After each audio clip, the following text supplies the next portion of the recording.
शिवाचालं पंगुं लंघयते गिरिं यत्कृपातमहं वन्दे परमानन्दमाधवम् श्रीमन्मदनगोपालं बृन्दारण्यपुरन्दरम् श्रीगोविन्दं प्रपद्येऽहं दीनानुग्रहकारकम् वन्दे मुकुन्दमरविन्ददलायताक्षम् कुन्देन्दुशङ्खदशनं शिशुगोपवेशम् इन्द्रादिदेवगणवन्दितपादपीठम् वृन्दावनालयमहं वसुदेवसूनम्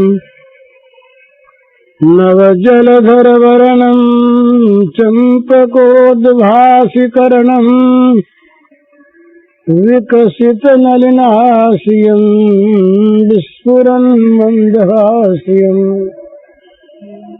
कनकरुचिदुकूलम् चारुबर्हावचूलम् कमपि निखिलसारं नौमि गोपीकुमारम् वंशीविभूषितकरान्नवनीरदाभात् पीताम्बरादरुणबिम्बफलाधरोष्ठात् पूर्णेन्दुसुन्दरमुखाद् अरविन्दनेत्रात् कृष्णात् परं किमपि तत्त्वमहं न जाने। खोज राम को, राम के हो जाए। राम के होने पर क्या क्या होता है, इस विषय पर अपने 2-3 दिन से चर्चा कर रहे हैं और ये विषय बड़े ही महत्व का है। जब तक मनुष्य विषयों का गुलाम बना हुआ है तब तक वो न तो परोपकार कर सकता है, न वो गरीब की सेवा कर सकता है, न वो भगवान की भक्ति कर सकता है, न वो किसी का कोई भला कर सकता है। क्योंकि जहां जहां पर उसकी दृष्टि जाती है वहां वहां पर उसका मन पहले अपने लाभ की बात सोचता है।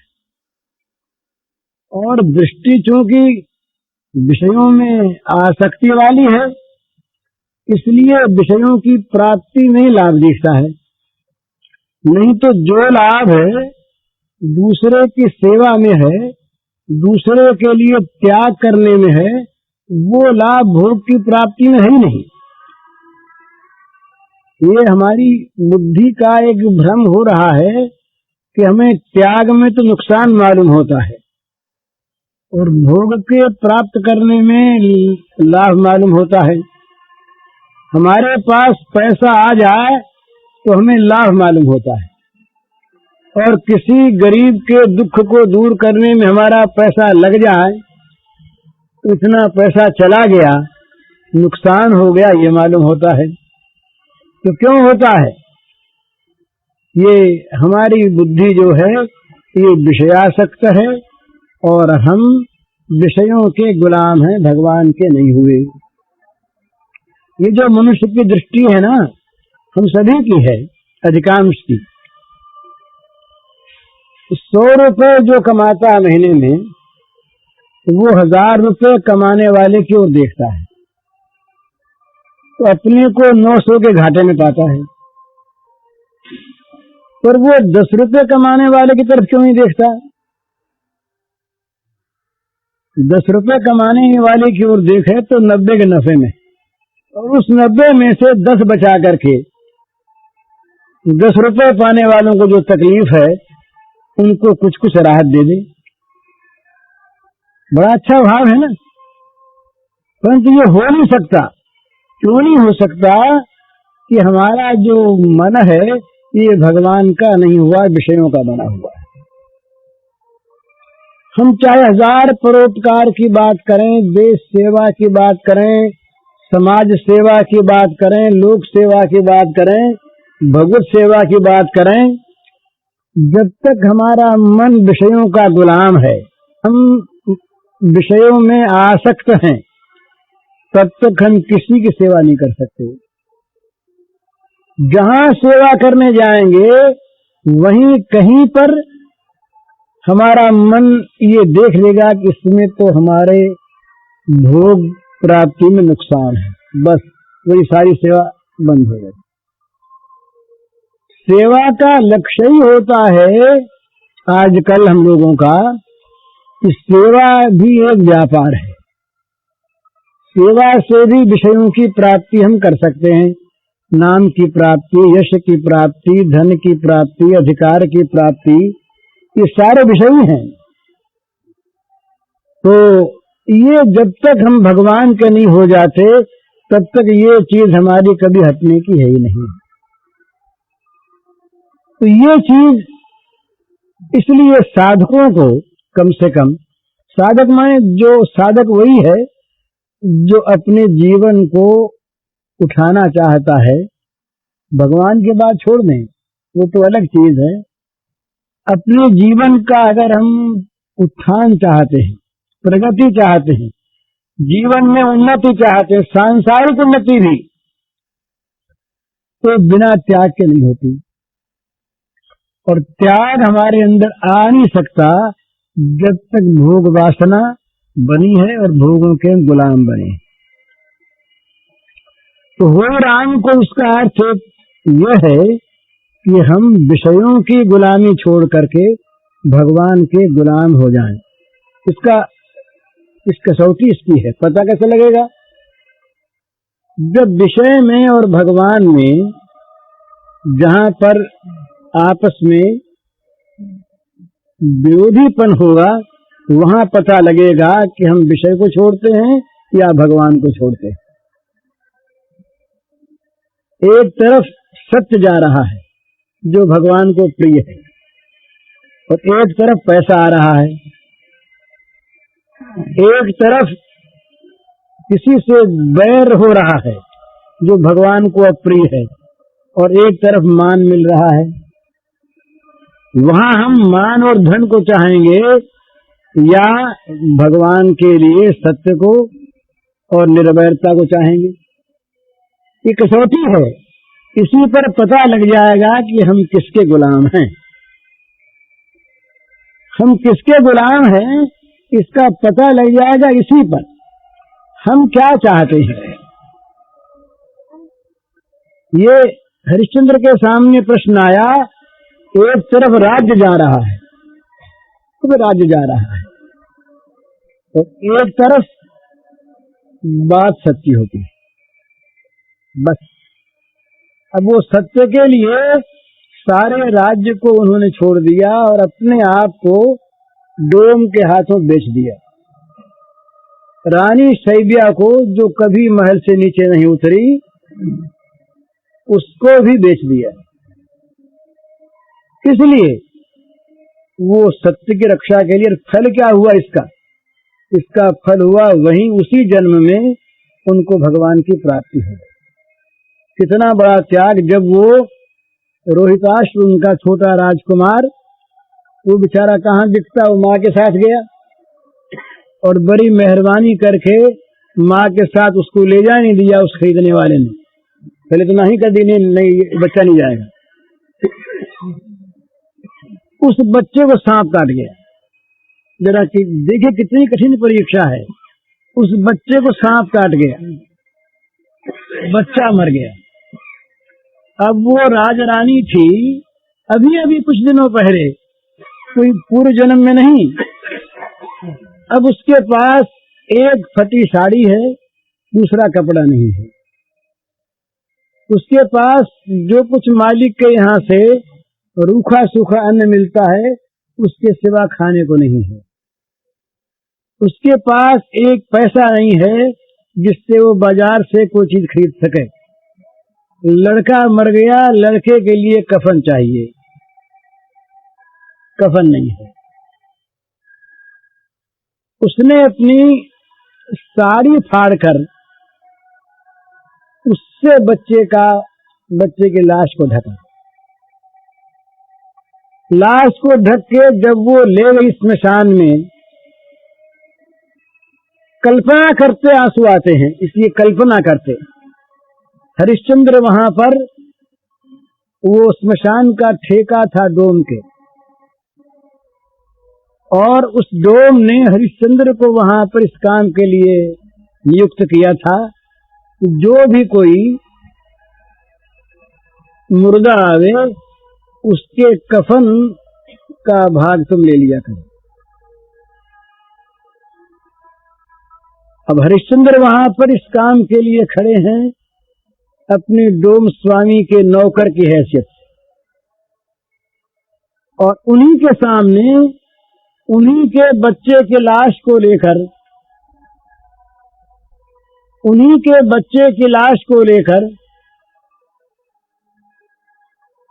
उन्हीं की पत्नी जाती है।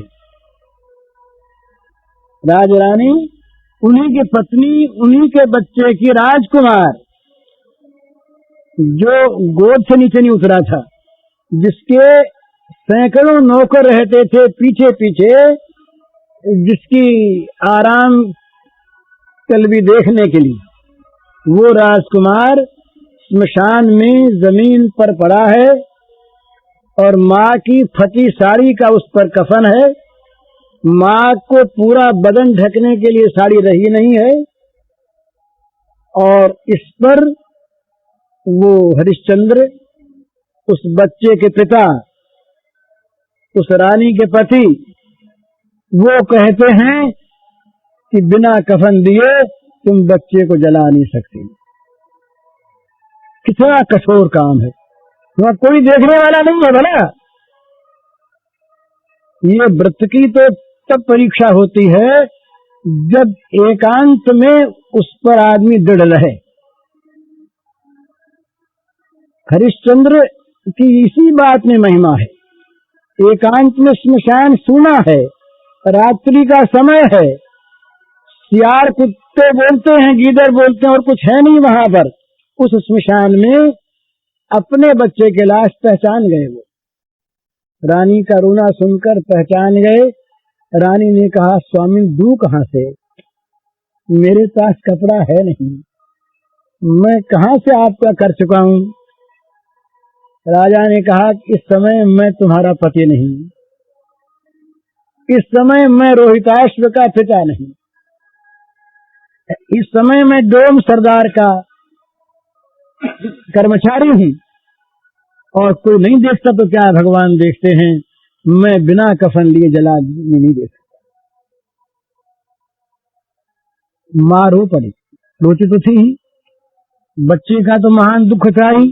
एकमात्र बच्चा राजकुमार मर गया सांप के काटने से, राज्य है नहीं, नौकर रहकर वो अपना जीवन बिता रही है, पर आज उसके बच्चे को जला नहीं वो पा रही है कफन देने के लिए। फूट फूट कर रो पड़ी।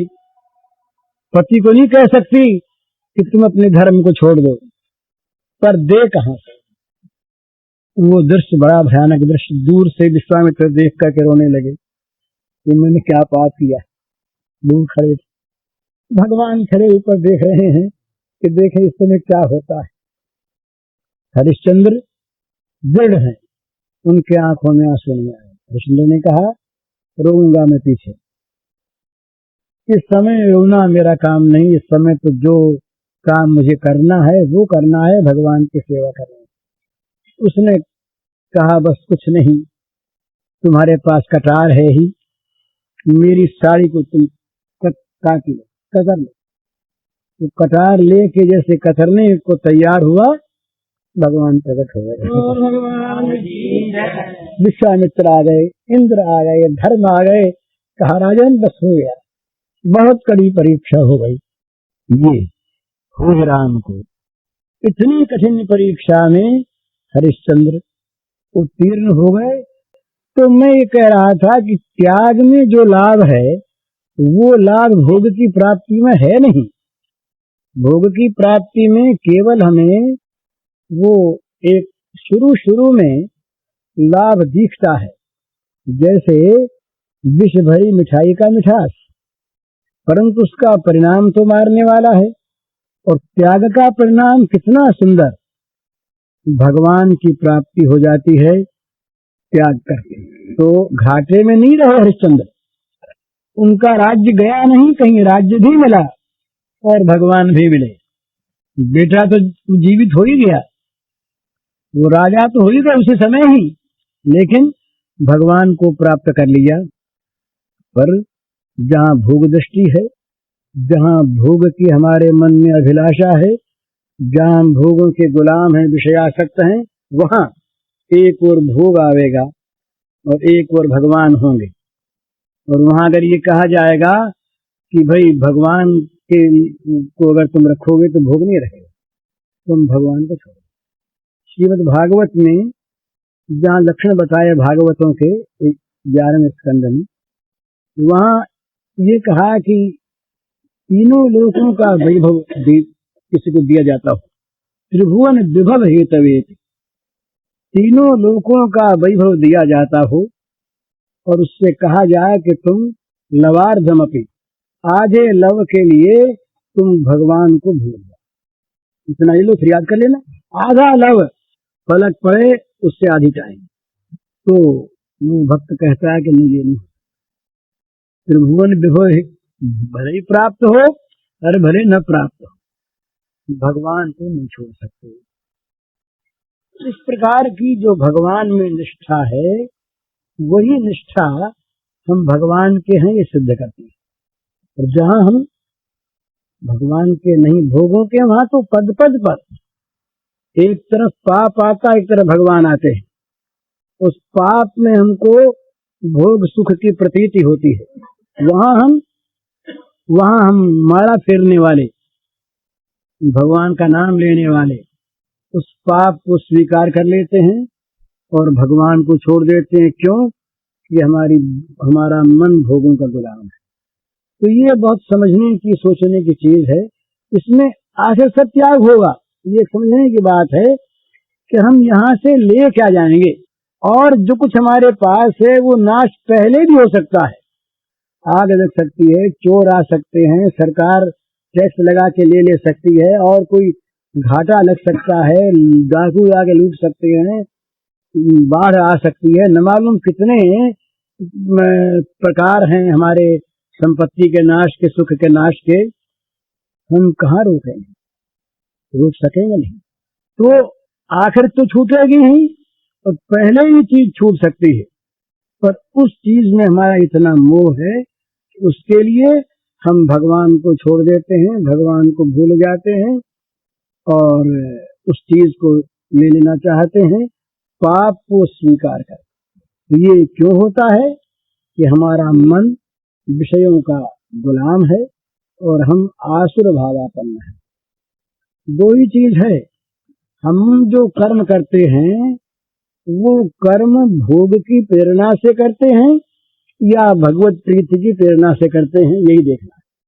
फिर कर्म कोई से हो, खेती करना भी, व्यापार करना भी, नौकरी करना भी, घर का काम करना भी, बाहर का काम करना भी, जिसका जो का, उस काम में हमारा हेतु भोग है या भगवत प्रीति है, इतना ही देखना है।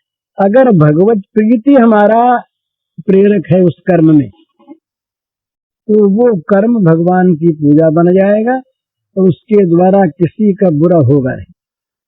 और बिना सेवा क्या ढिंढोरा पीटे, अपने आप सेवा होगी।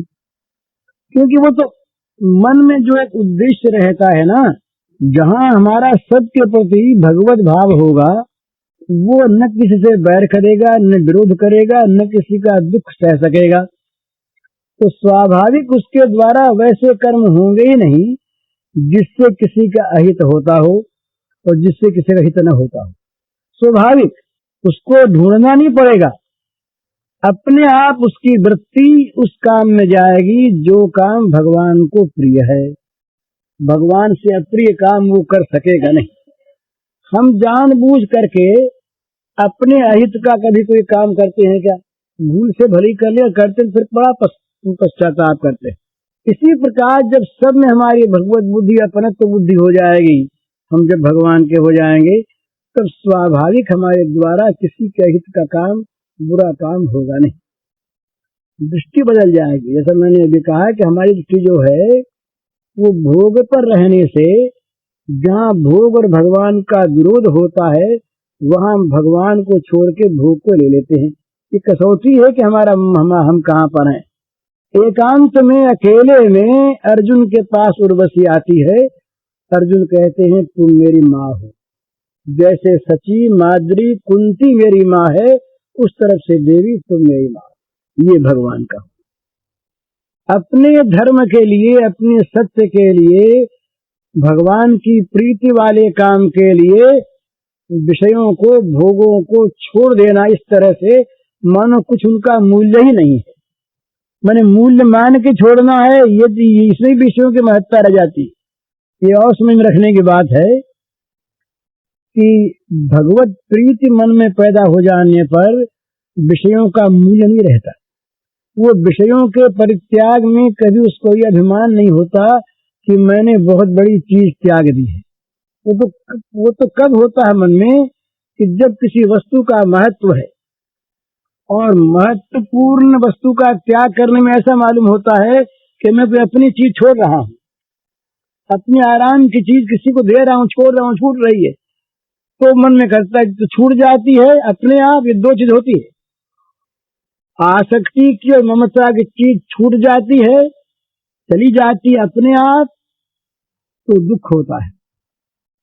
उससे अगर दे देते हैं तो अभिमान होता है। तो दो में से एक बात होती है हम लोगों की कि चद्दर अगर मेरी प्रिय है तो कोई उठा ले जाएगा तो दुख होगा, मेरी चद्दर चली गई, गुस्सा भी आएगा, विषाद भी होगा।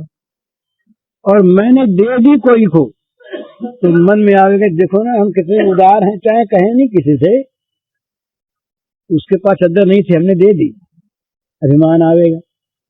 तो जहाँ अभिमान है या जहाँ दुख है वहाँ इसकी महत्ता है, स्वाभाविक इसकी महत्ता है हमारे मन में। ये बड़ी मूल्यवान चीज है, तभी तो जाने से दुख होता है और देने से अभिमान होता है। और यदि इसका भगवान के सामने कोई मूल्य न हो तो फिर न इसके जाने में दुख होगा और न इसके देने पर अभिमान होगा, न इसकी स्मृति होगी। तो वस्तु के देने पर अभिमान होना भी वस्तु की महत्ता हमारे मन में है, इस बात को सिद्ध करता है। तो इसमें क्या होता है कि हम इस वस्तु के हैं, इस वस्तु की गुलामी हमारे मन में बनी हुई है, हम इस पर अधिकार नहीं, हमारा अधिकार हो तो इसके देने में अभिमान न हो और खो जाने में दुख न हो, हम इसके गुलाम हैं। तो ये गुलामी भगवान का हो जाने पर छूट जाती है और इसके छोड़ने पर ही भगवान के होते हैं। फिर चाहे हम ये चद्दर ओढ़ें चाहे बड़ा दुशाला ओढ़ें, इसे कुछ नहीं है, पर दोनों का हमारे मन में मूल्य नहीं है।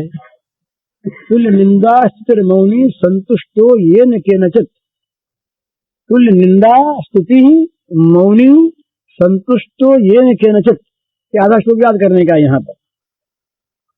चाहे कोई हमारी निंदा करे, बड़ी बड़ाई बड़े दोष बतावें, और चाहे हमारी स्तुति करे, बड़ी तारीफ करे, बहुत बड़ाई करे, दोनों में समभाव है। तुल्य निंदा स्तुति। मन कहाँ लगा है? मन मौन हो गया भगवान में लग करके।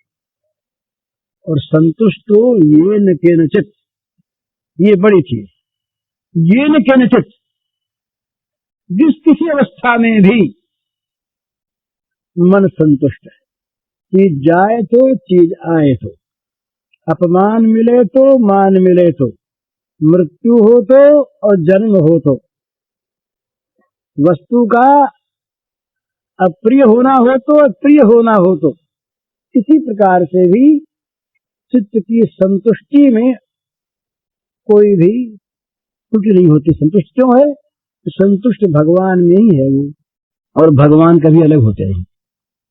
जो भगवान में संतुष्ट है तुष्यन्ति च रमन्ति च, वो भगवान में संतुष्ट है और भगवान में ही उसका मन नित्य रमण करता है। तो भगवान के सिवा अन्य जो वस्तुएं हैं, वो वस्तुएं जब तक उसके पास है तब तक वो स्वभाव से या होशबाश ठीक है, तो भगवान की सेवा की भावना से उसकी रक्षा करता है, देखता है।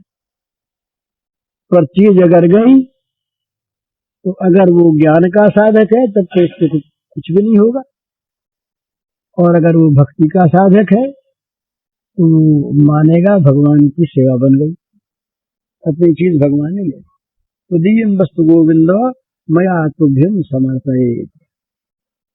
तुम्हारी वस्तु भगवान तुम्हारे काम में तुमने ले ली, हमको निमित्त बनाया, हमने नहीं लिया।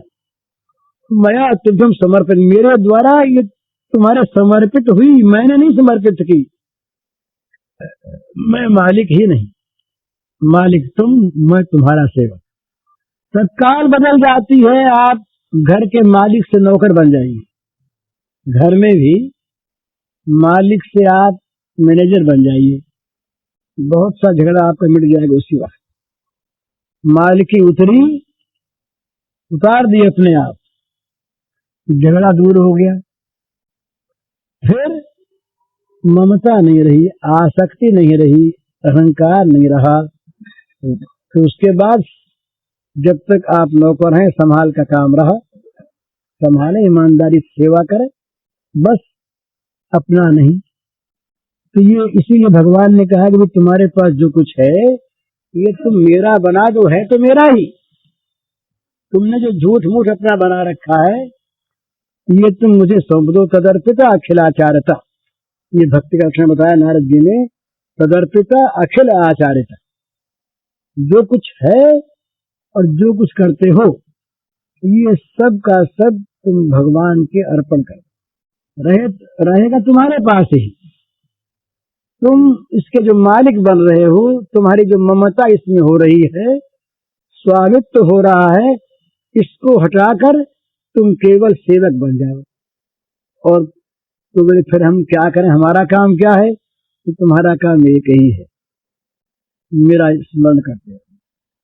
तद विस्मरणे परम व्याकुलता, इसका सूत्र का अगला भाग है। तदर्पिता अखिलाचार्यता तद विस्मरणे परम व्याकुलता। भगवान का विस्मरण होने पर, भगवान को भूल जाने पर चित्त में एक ऐसी अकुलाहट हो जाती है कि न मालूम क्या खो गया, क्या बड़ी चीज, क्या प्रिय चीज, क्या बड़ी काम की मूल्यवान चीज कहाँ खो गई। चित्त व्याकुल हो जाता है, जैसे मछली तड़पने लगती है जल से बाहर आने पर, इसी प्रकार से उसका चित्त अत्यंत विकल हो जाता है। परम व्याकुलता का, मामूली व्याकुलता नहीं, परम व्याकुलता, सीमा की व्याकुलता। तो ये होता है भगवान का हो जाने का। तो उसके लिए 2-3 उपाय हैं। बुद्धि से तो ये बार बार ऐसा निश्चय करें कि हम भगवान के हैं, भोगों के नहीं। और क्रिया में भूल होगी पहले पहले, तो सावधानी रख करके क्रिया करने में मालिक की क्रिया न करे, मन से सेवक की क्रिया करे। काम वही सेवक की हैसियत से करे, मालिक की हैसियत से नहीं। और उसमें ध्यान रखे कि कहीं विषयों की कोई आसक्ति या ममता या कामना हमसे भगवान का अप्रिय काम तो नहीं करवा रही है। ये जहां ध्यान रहेगा वहां झूठ बोलने में, छल करने में, कपट करने में, हिंसा करने में, बैर करने में, किसी का बुरा करने में, घृणा करने में हमारा मन हिचकेगा। देखिए, तो भगवान का अप्रिय कार्य है। जैसे हम जो पैसा कमाने के लिए काम करते हैं, कोई भी घाटे का काम दिखता है उससे हट जाना चाहते हैं, और कहीं करना पड़ता है तो मन बड़ा उसमें व्याकुल सा रहता है कि अरे घाटे का काम करना पड़ता है, क्या करना है। इसी प्रकार से भगवान से विरोधी जितने जितने भी कार्य हैं, उन सारे कार्यों में हमारा विरोध हो जाएगा, इसलिए ये भगवान के अप्रिय हैं। तो उनके करते समय हमारा चित्त हिचकेगा, रुकावट करेगा। उत्साह तो होगा ही नहीं, रुकावट होगी, और उसमें डर लगेगा कि ये काम कैसे करें। ये तो करने का नहीं, ये भगवान का विरोधी कार्य है, ये कार्य करने का नहीं है। इस स्वाभाविक इस प्रकार की हमारी वृत्ति होगी, फिर हमारे द्वारा जानबूझकर किसी का अहित नहीं होगा। हमारी बुद्धि निरंतर सेवा करने वाली बनेगी। भला ये लोक सेवा, समाज सेवा, धर्म सेवा, ईश्वर सेवा, जात सेवा, राष्ट्र सेवा, ये तब तक बन नहीं सकती जब तक हम विषयों की सेवा में लगे, बन नहीं सकती। क्योंकि जहां जहां पर वो हम काम करेंगे वहां वहां पर हमारे मन को विषय अपनी तरफ खींच लेगा। जहां वो खींच लेगा बस हमारी जो असली चीज थी वो गई। अभी जो मैंने कहा, फिर हमारी दृष्टि स्वाभाविक अपने पास जो कुछ है, जो कुछ भी, वो जिसके पास नहीं है उसकी ओर जाएगी, और हमारे पास की वस्तु से हम उसकी कुछ न कुछ सेवा करना चाहेंगे। ये स्वभाव की बात है। जैसे एक आदमी के पास लाख रुपया है और एक आदमी के पास 10 रुपया है। लाख रुपए वाला आदमी अगर ये समझता है वो लाख से कम वालों की ओर तो ताकता ही नहीं, वो करोड़ वालों की तरफ ताकता है, तो निरंतर अपने को घाटे में देखता है, घाटे में देखता है, और वैसा बनने की इच्छा करता है। तो जो घाटे में देखेगा दूसरों की सेवा क्या करेगा? और लाख वाला अगर देखे नीचे वालों की तरफ, तो ऐसे भी हैं कि जिनके पास 10 रुपये ही है और जिनके केवल 10 रुपये महीने की मजदूरी होती है। ऐसे लोग हम जैसे ही हैं, ऐसे उनके हाथ पैर हैं, ऐसे उनके मन है, ऐसी इंद्रियां हैं, ऐसे उनके घर वालों का मोह है, स्नेह है, ममता है। उनकी तरफ जब वो देखेगा तो स्वाभाविक उसकी इच्छा होगी कि अपने पास जो कुछ है इसका कुछ हिस्सा जिनके पास नहीं है उनको बांट दें, और उनको बांटने में सुख होगा, अभिमान नहीं होगा और दुख नहीं होगा। ये ठीक बात, उसको सुख होगा कि मैं आज अपना काम कर लूंगा। ऐसे स्वभाव के आदमी हैं, मैंने देखे हैं कि जो बिना कुछ किसी को दिए जिनसे रहा नहीं जाता। रोज अगर कुछ किसी को न दें तो उनका मन मानता नहीं। मैं अभी नाम नहीं बताऊंगा। एक आदमी के संबंध में मेरे एक जो पहले मेरे पास रहते थे एक सज्जन, वो आजकल उनके पास रहते, तो वो काशी से आए, मुगल सराय में गाड़ी में बैठे, उसको उनको कुछ देना, अब दिए बिना रहा न जा, वहां कोई था नहीं, तो बोले अच्छा अखबार वाले को बुलाओ। अखबार वाले को बुलाया, तुम्हारे पास कितने अखबार हैं? सब एक दे दो। मुझे कि सब ले लो, सब लोग पढ़ने चले जाए। एक छोटी सी बात है, अखबार ले लिए, तो कितना पैसा हुआ? वो 4.5। तो हमारे पास तो 10 का नोट है, तो वापिस बोले वापिस बेकार नहीं तुम लोग, अब रहा न जाए। फिर मन में आया कि अभी तो अब वो कहे नहीं किसी को हमको देना है, बोले उस खिलौने वाले को बुलाओ। खिलौने वाले आया, उसके पास 1.5 रुपये खिलौने दिया और 100 का नोट दे दिया। इसको हम बेवकूफी कह सकते हैं, लेकिन उनके मन की बात है, उनसे रहा न जाए, किसी गरीब को कुछ दिए बिना उनका चित्त माने नहीं। ऐसी वृत्ति होती है आदमी की, ऐसी वृत्ति होती है, और ये वृत्ति बड़ी सुंदर वृत्ति है। उसका प्रत्येक उसके पास की सामग्री है तो ये भगवान की सेवा में लगता है। मेरे कहने ये मतलब नहीं कोई ऐसे दे दे, ये देने की मैं सिफारिश नहीं करता, नहीं इसका अनुमोदन करता हूँ। मैंने केवल उनके भाव की तारीफ की है, उनकी क्रिया की नहीं।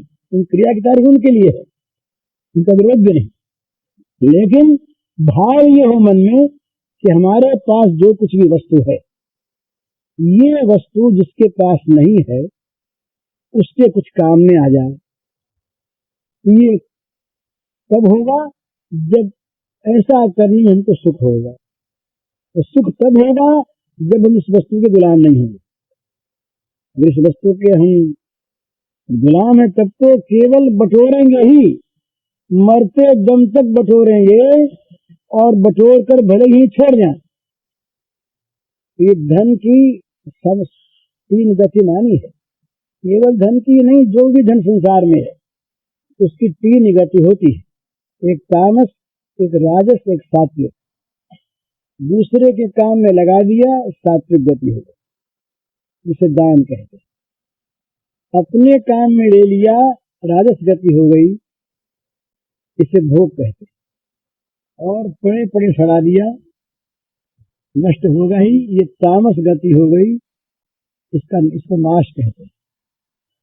तो दान, भोग और नाश, यहाँ के हरेक पदार्थ की 3 गति होती है। शरीर की भी, वस्तु की भी, वाणी की भी, धन की भी, विद्या की भी 3 गति होती है। या तो हम वो चीज जिसके पास नहीं है उसमें उसको वितरण कर दें, ये सर्वोत्तम, उसमें हमको सुख मिले। इससे अनीति वो है कि हम उसका अच्छे भाव में, विलासिता के रूप में नहीं, अच्छे भाव में खुद उपभोग करने, ये राजस गति है, भोग है। नहीं तो नाश होगा ही।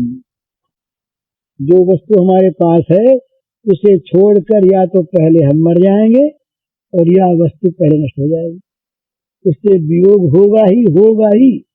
निश्चित बात है, रह नहीं सकता बिना वियोग हुए। इसलिए उस वस्तु में जो हमारी ममता है वो वियोग के समय दुख देगी।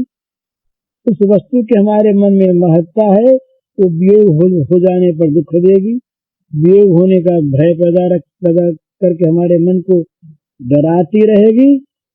और अगर हमने किसी को दे दिया तो हमारे मन में अभिमान पैदा होगा कि हम बड़े दानी हैं, हमारे समान है कौन। इस तरह से हमारा मन कलुषित कर रहेगी होगा। जब तक हम उसके गुलाम हैं, हम उसके स्वामी हैं, तो फिर क्या है हमारी चीज हम भगवान के काम में लगा दें। हमारी चीज इसीलिए कि भगवान के काम में लगाने के लिए हमको मिली इसीलिए है। जो वस्तु हमें भगवान ने दी है वो वस्तु इसीलिए दी है कि तुम उसकी संभाल रखो, खो मत, और जहाँ जरूरत हो मेरी सेवा की वह मेरी चीज का उपयोग कर दो, बस। बुद्धि भी, विद्या भी, धन भी, मति भी, स्वास्थ्य भी, शरीर भी, इंद्रियां भी, सब के सब सारे पदार्थ यदि भगवान की सेवा में लगते हैं तब हम पूरे भगवान के। कम लगते हैं, कम भगवान के हैं, और नहीं लगते, केवल विषयों में लगते हैं, तो हम भगवान का नाम लेने पर भी विषयों के हैं। हम पूजा करते हैं मंदिर में जाकर, पूजा करना बड़ा अच्छा, सकाम भाव से बड़ा अच्छा, विरोध नहीं करता मैं, लेकिन पूजा करने में आरंभ से लेकर के और पूजा की अंतिम समाप्ति तक हमारा मन भगवान को भूला रहता है और भोग को ढूंढता है। तो भगवान दया करके अपनी पूजा मान लेते हैं, ये भगवान की कृपा है। तो हम तो पूजा उस भोग की कर रहे हैं, भगवान की कहाँ कर रहे हैं। इसीलिए अनुकूल वस्तु न मिलने पर हमको दुख होता है और हम भगवान को भी समय समय पर कोस देते हैं कि ये भगवान ने बड़ा बुरा किया। हमने इतनी पूजा की, इतना हमने भगवान का आराधन किया और भगवान ने इतनी सी बात नहीं सुनी हमारी। तो ये जो पूजा किया, आराधन किया, ये उनसे काम कराने के लिए तुमने कोई बयाना दिया था, नौकरी कराने के लिए, या उनकी मर्जी पर अपने को छोड़ा था। मर्जी पर नहीं छोड़ते अपने को उनकी पर, तब भक्त का है कि होता तो तुम उनके मालिक बने बैठे हो कि नौकरी देंगे और तुम हमारा काम कर देना। देखिए सीधी सी बात, विरोध तो नहीं करता, मैं स्वयं करता हूँ, लेकिन बोले इतना हो जाए, इतना प्रसाद कर देंगे, और न हो तो नहीं करेंगे, न हो तो। ये हमारे यहाँ देवाराधन का तरीका क्या है? पहले देवता की आराधना करो, आराधना यदि सम्यक प्रकार से पूर्ण हो जाए तब उसका फल उत्पन्न होगा। ये देवाराधन का शास्त्रीय तरीका यही, कांक्षंत कर्मणाम सिद्धिम, जगन्त ये देवताः क्षिप्रमि मानुषे लोके सिद्धिर्भवति कर्मजा। जो लोग जल्दी संसार में नया प्रारब्ध बनाना चाहते हैं, उन लोगों को चाहिए कि वो देवताओं के सम्यक प्रकार से आराधना करे। आराधना करने के बाद उनको सिद्धि मिल सकती है। ये तो तरीका शास्त्रीय है। और हम तो कहते हैं इतना काम हनुमान जी हमारा तुम कर दोगे तब 100 रुपए का प्रसाद करेंगे और हम सब मिलके घर के खा लेंगे। उस दिन रोटी फिर क्यों बनेगी, दूसरी प्रसाद ही बनेगा सब। अब ये क्या चीज, ये पूजा नहीं है। ये जो इस प्रकार की जो चीज है ना, ये तो वास्तविक पूजा नहीं है। ये तो व्यापार है, अच्छा व्यापार है, खराब व्यापार नहीं है। एक तरीके से कि झूठ बोलने से तो अच्छा ही है, ठगने से तो अच्छा ही है, चोरी करने से तो अच्छा ही है, परंतु ये भय व्यापार, लेन देन, और लेन देन भी अविश्वास का। पहले दे करके फिर काम कराएं, सो नहीं। और ऐसा होता भी है, अगर काम नहीं हुआ तो प्रसाद नहीं करेंगे। तो प्रसाद तो काम करने पर न था, नहीं काम और प्रसाद का है। हनुमान जी अपने घर, हम अपने घर। और यदि हनुमान जी ने हमारा काम कर दिया तो प्रसाद खाएंगे एक दिन हम लोगों के साथ आकर के। तो ये चीज जो है ना, ये चीज बताती है कि हम इन विषयों के दास हैं, भगवान के दास नहीं। इसकी निंदा करने का ये अर्थ नहीं कि कैसे प्रसाद बोलना छोड़ दे कोई। वो तो बोले इसीलिए मैं तो कुछ तो कहे, अच्छा है, लेकिन उसका जो स्वरूप है वो, हाँ ये और अच्छा है कि जो हमें 100 रुपये का प्रसाद करना है, प्रसाद हम पहले कर दें, पहले कर दें। तो फिर हनुमान जी से कहें कि महाराज हमने प्रसाद किया है, इसलिए किया, इसका फल आप दे दीजिएगा। ये अनोखी चीज है महाराज कि फल तो मिले पहले, कर्म हो पीछे। ये तो कर्म का सिद्धांत ही बिल्कुल गलत है। कारण पहले बनता है, कार्य पीछे होता है। ये तो सिद्धांत है, बिल्कुल लॉजिक की चीज है। ये सब जानते हैं, पहले कारण बनेगा तब काम होगा। तो यहाँ कहते पहले हम काम कराएंगे, उसके बाद फिर हम उसका कारण पैदा करेंगे। पहले फल और पीछे उसका कारण। तो ये इसीलिए ये बहुत दफे सिद्धि नहीं होती है। जो सौम्य देवता है वो तो मान लेते हैं, और जो ये क्रूर देवता है ना महाराज, तो सकाम कर्म में क्रूर देवता की उपासना में कहीं जरा सी जगह भूल हो गई तो वो चपत लगती है कि फिर वो याद रखते हैं अगली योनियों तक। हाँ, क्रूर देवता जो है ये सहज में छोड़ते नहीं, वो तो जानते हैं कि तो हमसे, ये तो हमको बांध के काम कराता है ना। हम किसी की इच्छा नहीं हो तो जबरदस्ती उससे काम करावें तो सीधा साधा आदमी तो है बेचारा, वो तो मान लेगा कोई काम, कोई बात नहीं। तो जरा भी तेज होगा वो तो दुख तो मानेगा कि ये हमें बांध के काम कराता है। तो ये बांध के काम कराना है, ये मंत्रों के द्वारा और ये उपासनाओं के द्वारा देवताओं का बंधन होता है। और वो देवता बंधन तभी स्वीकार करते हैं जब उनके लिए पूरा पूरा श्रद्धा, भाव और विधि से युक्त कर्म हो। 3 की जरूरत है, श्रद्धा की, भाव की, विधि की। 3 में से अगर एक की भी कमी रहती है तो देवता सिद्ध तो करते नहीं, नाराज होते। क्योंकि वो तो उनको नया प्रारूप पैदा करना पड़ता है ना। वहां पर तो देखने की चीज है, नवीन प्रारूप पैदा करना पड़ता है। देवता को मामूली जोर नहीं आता उसमें, बड़ा उसको एक आदमी के प्रारूप को बदलना पड़ता है, तो मामूली काम नहीं है। तो इसलिए ये जो सकाम उपासना है इसमें विधि की जरूरत है और श्रद्धा की जरूरत है। पर हम जहाँ विषयों के गुलाम होते हैं वह हम सभी से लाभ होना चाहते हैं। और हमारे व्यापार में आजकल एक और, अब तो क्या करें, सारी वो चीज सरकारी ले रही है, कुछ रहेगा नहीं। पहले ये था बोले रसकस, रसकस एक हमारे व्यापारियों की भाषा है, आप नहीं जानते उसको, पढ़े लिखे नहीं जानेंगे। ये व्यापारियों की भाषा है रसकस। रसकस का माने चोरी, रसकस का माने ठगी, रसकस का माने झूठ का व्यापार, ये रसकस। मैंने आपसे आड़त तो कर ली भाई, रुपये सैकड़े की आड़त कर ली आपसे, ठीक है, जैसा क्या पैदा हो तो रुपये सैकड़े की आड़त आ जाती है और रुपया सैकड़ा रसकस में बढ़ जाता है। तो रसकस क्या चीज है? रसकस क्या चीज है? वो रसकस तो चोरी है, प्रत्यक्ष चीज है। तो वो चोरी जो है, हम जिसको लाभ मान लेते हैं, उसका परिणाम थोड़ी अच्छा होगा। भगवान के घर में अन्याय की मान्यता कैसे होगी?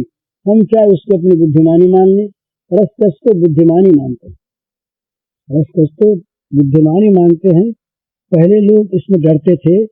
ये हम लोगों के यहाँ ऐसी चाल थी कि भाई मुंह से कह देंगे, पर ये बही में लिखने में हाथ चकता, बोले जोड़ा तो काले को नहीं लिखा, ये कहते जोड़ा तो काला को नहीं लिखा। तो आजकल सब झोले पे काला लिखते, दूसरा दो बही रखनी पड़ती है।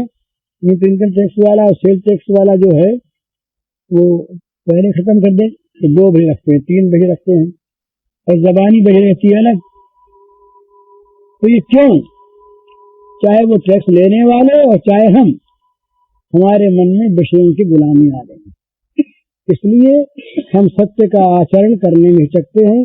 सत्य का आचरण यदि सब करने लगे तो अपने आप सारे काम ठीक हो जाए, उनमें जो गलत चीज है तो निकलने लगती है। लेकिन हम चाहें कि हम तो गलत करें और आप से सत्यवादी बन जाए, आप चाहें कि हम गलत करेंगे सत्यवादी बन जाए, तो कोई नहीं बनेगा, सब के सब ऐसे बने रहेंगे।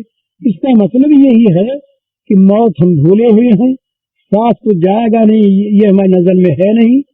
हम केवल जैसे कोई शराब पिया हुआ, नशा खाया हुआ आदमी दिन रात वो जैसे बकता है, जो मन में आके सो करता है, परिणाम भूला हुआ है। इसका नतीजा क्या होने वाला है? ये भूला हुआ आदमी जैसे प्रमादवश पीतवा मोहमयी प्रमाद मजरा मनमत्त भूतम जगत, मोहमयी प्रमाद के मजरा को पीकर जगत उन्मत्त हो रहा है, ऐसा कहा नीतिकार ने। तो बस ये दशा हमारी है, प्रमत्त की भांति, उन्मत्त पागल की भांति हम निर्देश। कुछ होगा क्या इसका तो समझ में नहीं आता, और कर क्या लेंगे? पर वो हमारी विषयासक्ति, हमारा वो विषयों का दासत्व दिन रात हमारे द्वारा भगवान से विरोधी कामों को करवाता है। और इसमें एक बुरी से बुरी बात ये हो गई कि उसमें आज हम गौरव मानने लगे। पाप में जब तक पाप बुद्धि है, बुराई में जब तक बुराई बुद्धि है, तब तक आदमी के द्वारा बुरा कर्म होने पर उसके मन में एक सूर सी चुभती है कि भाई बुरा काम हो गया, आइंदा नहीं करेंगे, बहुत बुरा हुआ। पर जिसके मन में बुरा करने पर गौरव की प्रतीति होती है, देखो हमने कर लिया ना, मूर्ख लोग सब रह गए और हमने कर लिया, वहां पर पाप बुद्धि तो रही नहीं। वहां पर धीरे धीरे अंतरात्मा जो शुद्धि की आवाज देती है मनुष्य को, वो क्षीण हो जाती है, और फिर होते होते उनकी आवाज हमारी विपरीत बुद्धि देने लगती है कि यही ठीक है, यही जो तुम कर रहे हो यही ठीक है, ये चोरी ठीक है, ये बदमाशी ठीक है, ये भगवान का विरोधी काम ही ठीक है। ये दशा आज हमारी और हमारे समाज की होने लगी है। ये विषयों का दासत्व इस माने बढ़ रहा है, और जितना बढ़ेगा ये जरा बुरी चीज है कहने में कि सारा संसार मान रहा है इस समय कि संसार उन्नति की ओर जा रहा है, संसार की प्रगति हो रही है। न मालूम ये रॉकेट जा रहे हैं, को कल चंद्रलोक में जा पहुंचेंगे, वहां के प्लॉट लोग बेचने लगे हैं, खरीदने भी लगे हैं, और शायद कोई चंद्रलोक में जा भी पहुंचे, कोई आश्चर्य नहीं। परंतु हमारा मन जहां तक विषयों का गुलाम रहेगा और जहां तक काम, क्रोध, लोभ, हिंसा, द्वेष आदि हमारे जीवन के संगी रहेंगे, उन्नति होगी नहीं, सुख होगा नहीं, शांति होगी नहीं। ये आप निश्चित मान लें, चाहे न समझ में आए आज, बुरे का परिणाम अच्छा हो नहीं सकता। तो ये जो प्रगति है, ये प्रगति नहीं है, अवनति है। जितना कलह, जितना द्वेष, जितना आपस का बैर आज बढ़ा है, उतना आज के 20 वर्ष पहले नहीं था।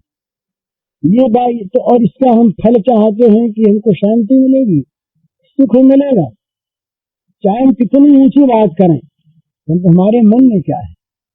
हमारा मन तो क्या चाहता है?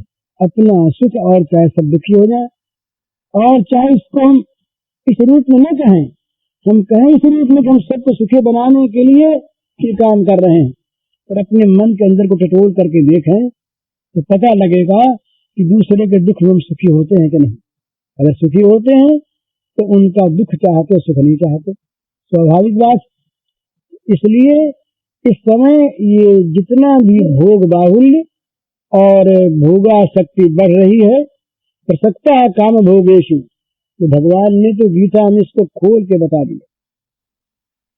बता दिया कि जो लोग काम और भोग में आसक्त हैं वे लोग अन्याय पूर्वक जीवन चलाने को बाध्य होंगे, अन्याय ना संचया, और फल क्या होगा?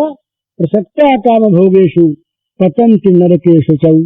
इस प्रकार अन्याय पूर्वक जीवन संचालन करने वाले लोग जो हैं, चाहे कोई हों, उनको अनंत दुखों का भोग करना पड़ेगा, वो चाहे नरक यहाँ के हों चाहे वहां के हों। पतन्ति अशुचौ नरके पतन्ति, ये गीता का वाक्य। अशुचि नरकों में तो जा करके गिरेंगे, दुख के लोक में जाएंगे लोग। तो इसलिए ये उन्नति नहीं है। हमारा जब तक मन ऊंचा नहीं होता, हमारे मन में जब तक दैवी संपत्ति नहीं आती, हमारा मन जब तक बुराई का त्याग करने के लिए दृढ़ निश्चय नहीं हो जाता, तो बुराई का त्याग कर नहीं लेता, बुराई को ग्रहण नहीं कर लेता, हजार आफतों को और हजार असफलताओं को से चढ़ाकर वर्ण करता है उनको, चाहे मैं कितनी विपत्ति आवे, हम जो हमारी ये दैवी संपत्ति है, हमारा जो ऊंचा चरित्र है, इसको नहीं छोड़ेंगे हम, चाहे हम तबाह हो जाएं तो तबाह नहीं होगा, इसे भगवान बचाएंगे। और जो विषयों के प्रलोभन में भलाई छोड़ देगा, उसका कभी भला हो नहीं सकता। तो अपनी जो बात चल रही 3 दिन से हो ही राम को, उसका मतलब यही है कि हम विषयों के गुलाम न रह के भगवान के दास बन जाए।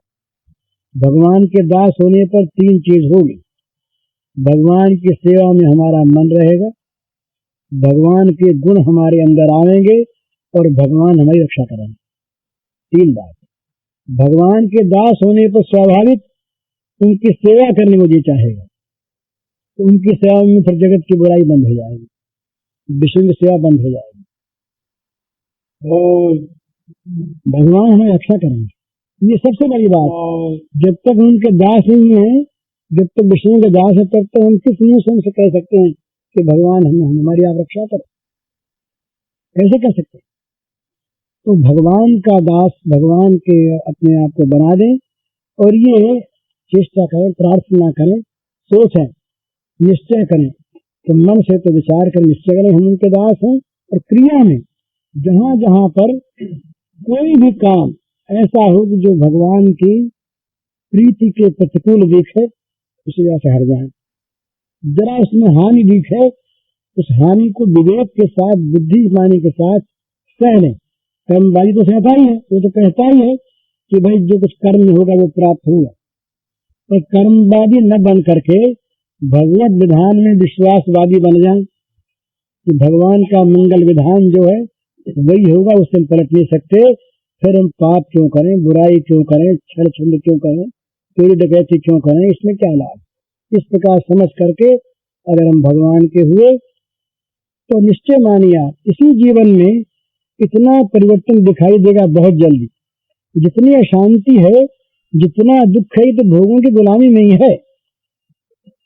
आधिपत्य अगर हमारा हो गया इंद्रियों पर और भोगों पर, फिर तो ये सब हमारे सेवक बन जाएंगे, और हम इनके द्वारा फिर कभी अशांति प्राप्त नहीं कर सकेंगे, ये हम पैसे नहीं डाल सकेंगे। तो तभी तो डालते हैं जब हम उनके नहीं।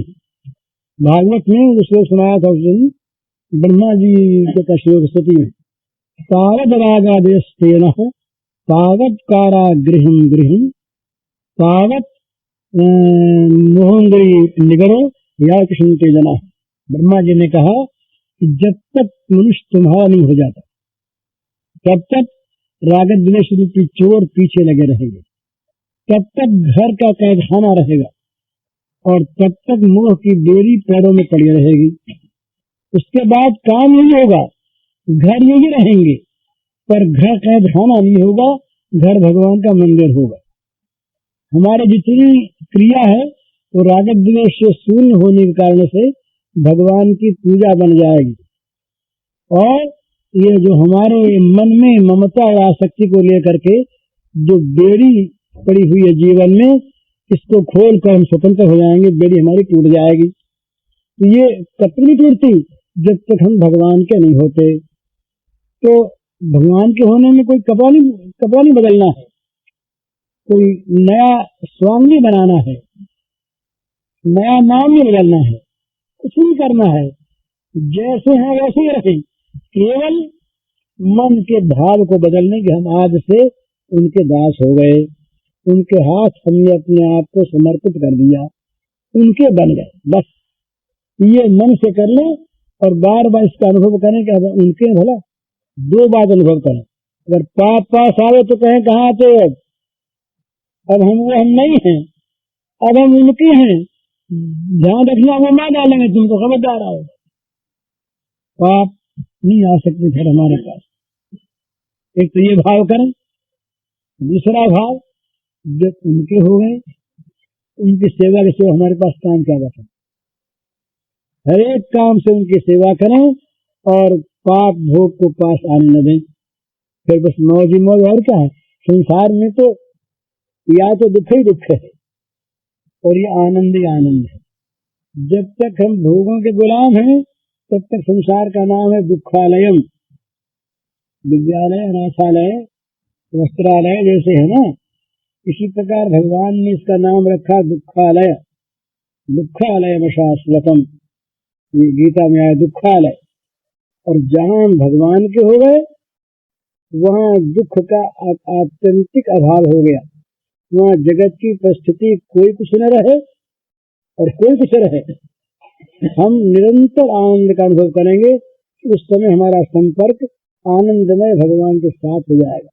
ये उपनिषद में आया कि जब ये रस की प्राप्ति हो जाती है तो मनुष्य आनंद को प्राप्त होता है। क्यों? कि निकला आनंद में से है आनंद में, इसका परिवसान आनंद में है। इसने आनंद को छोड़ करके दुख को अपना लिया, इसलिए जानबूझ करके ये अमर सच्चिदानंद घन होते हुए भी मर हो गया, मरने वाला बन गया और ये दुखी बन गया, अशांत बन गया। तो ये दुख मृत्यु जो है ये हमारे आत्मा का स्वरूप नहीं है, ये आगंतुक वस्तु है, बाहर की आई हुई चीज है।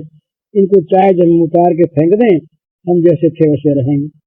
ये आत्मानुभूति, ये भगवान का हो जाना, यही जीवन का वास्तविक तथ्य है, यही सार है और ये हम सबको करना है।